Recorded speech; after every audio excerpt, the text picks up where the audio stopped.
YS గారి ఆధ్వర్యంలో self enumeration అలాగే జనగణనకు అందరూ కూడా సహకరించాలనే విధంగా ఒక వాగ్దాన్ పెట్టడం జరిగింది. ఇది మనకు 2020లో అంటే ఎవ్రీ 10 yearsకు జరగవలసిన ఈ యొక్క జనగణన ప్రభుత్వాలపైన బాధ్యత ఉంటుంది. మరి 2020లో కోవిడ్ వల్ల చేయలేదు అనేది ప్రభుత్వం సాగు పెట్టింది. కానీ మన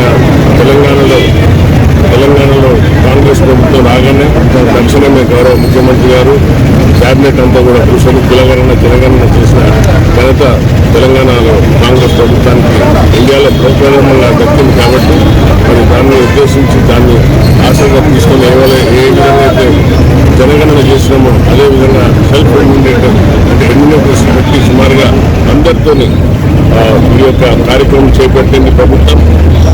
ఈ యొక్క జనగణన జాతికి పునాదిరాలు రాసి ఉంటుంది.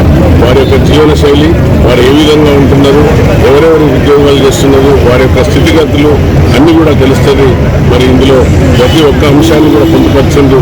వారికి ఎలాంటి సౌకర్యాలు ఉన్నాయి, మన మున్సిపాలిటీ వాటర్ ప్రభుత్వం ఇచ్చే నీరు వస్తుందా, కరెంట్ వస్తుందా, లేకుంటే టాయిలెట్స్ ఉన్నాయా, లేక ఏ విధమైన వారు ఇళ్లలో ఉంటున్నారు, ఆర్సీసీయా లేక ఇంకా వేరే విధంగా ఇంకా పొందుమిల్లా లేక ఏ విధంగా వారి యొక్క జీవన శైలి అనేది ముఖ్యం.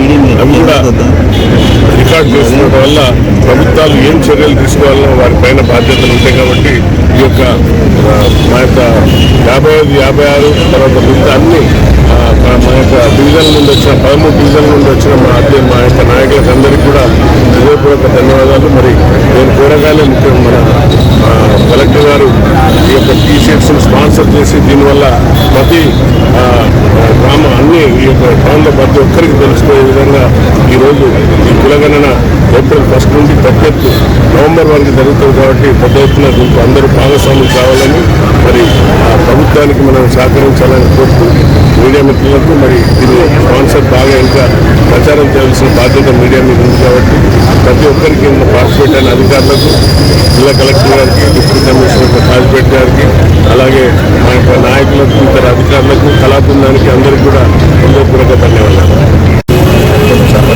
వైఎస్ గారి ఆధ్వర్యంలో సెల్ఫ్ ఇన్యూమరేషన్ అలాగే